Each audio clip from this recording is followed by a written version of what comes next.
สบายดีอาสาพาเที่ยวมื้อนี้พาสมาคมโรตารี่คลับจากประเทศญี่ปุ่นไปเยี่ยมชมโรงเรียนนักเรียนและก็มอบปึ้มอ่านปึ้มนิทานจากประเทศญี่ปุ่น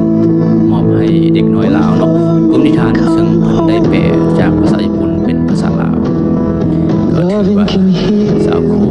น้องๆนักเรียนลูกหลานนักเรียนก็ดีใจที่ได้ปึ้มนิทานใหม่นอกจากมอบปึ้มแล้วพวกเขาก็ยังได้มีการซ่อมแซมบำรุงรักษาโรงเรียนจำนวนหนึ่งแล้วก็ได้ไปเบิ่งห้องสมุดที่ปีก่ายปีก่อนเพิ่นเคยมามอบปื้มเนาะอันนี้ปื้มเหล่านี้ได้ไปมอบให้ของปีก่ายแล้วก็มอบปีนี้เพิ่มอีกเนาะเพิ่นดีใจที่ว่ายังเห็นปื้มที่เพิ่นมอบให้ยังอยู่คือเก่าแล้วก็เด็กน้อยก็ได้มีความสนใจในการอ่านปื้มแต่เสียดายมันห้องอ่านยังบ่ค่อยคักปานใดบ่มีโต๊ะตั้งนั่งอ่านเป็นภาษาญี่ปุ่นพวกเขาก็คิดว่าจะแปลงห้องอ่านให้มันดีกว่านี้แต่ปัจจุบันนี้ห้องอ่านนี้เพิ่นได้เอาเฮ็ดเป็นห้องอนุบาลหลังจากมอบปื้มแล้วพวกเขาก็ได้อาสาพาเพิ่นไปเที่ยวแลนด์มาร์คอนุสาวรีย์ซึ่งเป็นจุดแลนด์มาร์คสำคัญของนครหลวงเวียงจันทน์ผู้ใดมาก็ต้องได้มาเบิ่งมาชมเนาะอันนี้ข้าพเจ้าก็ถือว่าเป็นใกล้อาสาพาเที่ยวในนครหลวงเวียงจันทน์แล้วก็เป็น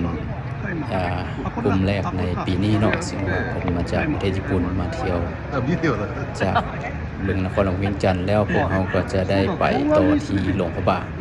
แต่ว่าก่อนจะไปหลวงพระบางก็ได้ไปเบิ่งบรรยากาศต่างๆในนครหลวงเวียงจันทน์หลายๆบ่อนหลายๆที่ซึ่งว่าอนุสาวรีย์นี่ก็เป็นที่สำคัญแห่งหนึ่งที่ว่าผู้ใดมาก็ต้องได้มาเบิ่งมาชมเนาะเนื่องจากว่ามันก็เป็นสถานที่เก่าแก่แล้วก็สามารถเบิ่งบรรยากาศวิวบ่แม่นวิวธรรมชาติบรรยากาศตัวเมืองนครหลวงเวียงจันทน์ได้ถือว่าเป็นแลนด์มาร์คตัวนึงแหละถ้าผู้ใดบ่มาฮอดเวียงจันทน์ถ้าผู้ใดบ่มาฮอดอนุสาวรีย์ก็ถือว่ายังบ่ทันได้เห็นชมวิวมุมสูงของนครหลวงเวียงจันทน์ฉะนั้นผู้ใดมาลาวหรือว่าพี่น้องผู้ใดมาจากต่างแขวงก็อย่าลืมอย่าพลาดเนาะปัจจุบันนี้อนุสาวรีย์เพิ่นได้มีการตกแต่งรูปทรงแบบใหม่ทางในจะมีการวางแสดงงานศิลปะประวัติความเป็นมาของอนุสาวรีย์หรือว่าสถานที่ท่องเที่ยวต่างๆของประเทศลาวเฮาซึ่งอยู่ในชั้น2แล้วก็ชั้น3เนาะซึ่งว่าเป็นสถานที่วางแสดงศิลปะวัฒนธรรมรูปบรรยากาศธรรมชาติการท่องเที่ยวของในสปป.ลาวเฮา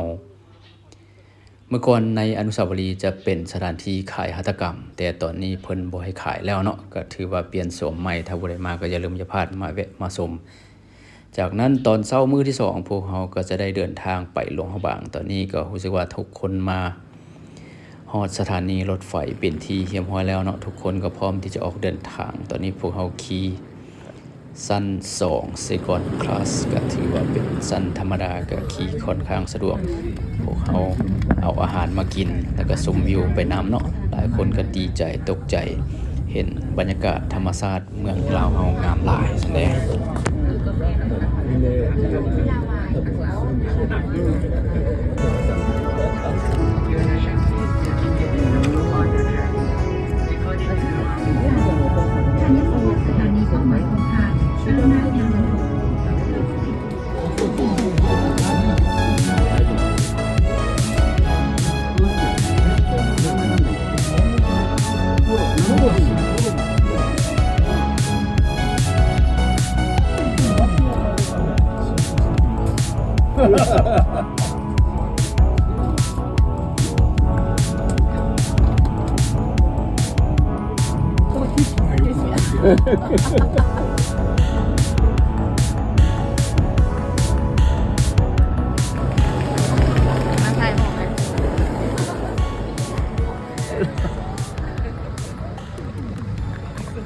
はい行きます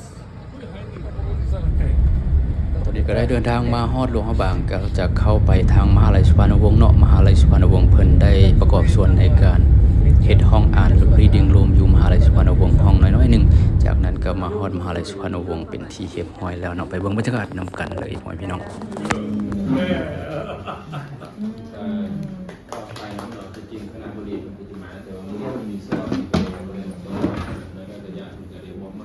เจ้าเนาะต่างหน้าทางคณะนำคณะเศรษฐศาสตร์และการท่องเที่ยวกำลังบรรณาธิการอันดับต่อไปก็จะได้ให้ทำมีห้องหน้าวิชาการจันทร์สมรจากสังกอเป็นห้องวิชาการสอบซีนำมองงานพอเลยเราเป็นวิชาการ支援活動をやってたんですけど、ユニバーサル大学誰か掛け声かけろよ。เนื้อวันทูที่สุพรรณวงศ์นี่มีไหนส่วนนี้หลังจากเสร็จสิ้นภารกิจอยู่ที่มหาลัยสุพรรณวงศ์เพิ่นบอกว่าอยากกินมักทุเรียนแพงก็เลยก็สิกินใส่ก็เลยได้พาเพิ่นไปส่งในที่สุดก็ได้พบแต่ก็ได้กินสุขใจドリアンガールン、どれおいしいよ何これ。イエーイ。เจ้าเนาะหลังจากกินทุเรียนเรียบร้อยก็จะไปเบิ่งบรรยากาศแคมป์ของ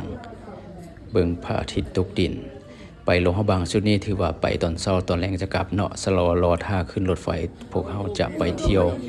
ตานกวางซีก่อนจะกลับเดินทางกลับนครหลวงเวียงจันทน์ตอนแรงเนาะแต่ว่าตอนนี้เบิ่งบรรยากาศแคมป์แม่น้ำของอยู่ที่ห้านออกพกตกก็ถือว่าบรรยากาศดีหลายตอนนี้รู้สึกว่าบรรยากาศตอนแรงจะคักหลายอยู่ในห้านนี้เพิ่นบอกว่าซันเซ็ตวันนี้งามที่สุดในนครหลวงเวียงจันทน์ก็ว่าได้ว่าซั่นเด้ถ้าผู้ใดไปก็อย่าลืมอย่าพลาดนะออกพกตกถึงเป็นห้านเป็นศูนย์เรียนรู้การเฮ็ดหัตถกรรมซึ่งว่ามี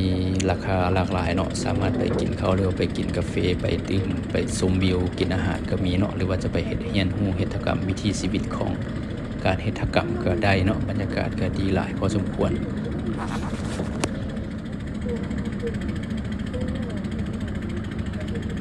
หลังจากไปแวะที่ออกพกตกแล้วพวกเราก็จะเดินทางไปตาดกวางซีจะเป็นจังไดบรรยากาศถือว่าตาดกวางซีก็เป็นบรรยากาศที่ว่าคึกคืนตลอดเนาะบ่ว่าจะมาช่วงใดจะมีแขกเต็มตลอดถือว่าเป็นจุดแลนด์มาร์คจุดเช็คพอยต์ตัวหนึ่งของนครหลวงพับบางพ่อพี่น้องพวกเขาก็ได้เดินทางมาถึงเรียบร้อยแล้วเนาะตอนนี้ไปเบิ่งไปชมขี่รถขึ้นไปข้างเทิงเลยเนื่องจากว่ามีผู้อาวุโสเพิ่นก็เลยอนุญาตให้ขี่รถขึ้นไป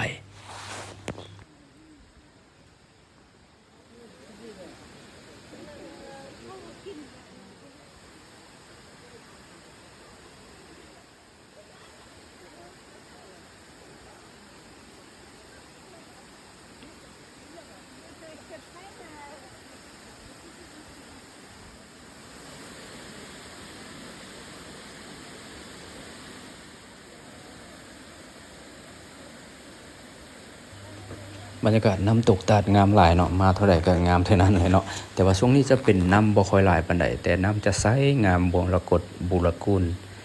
น้ำงามหลายพ่อพี่น้อง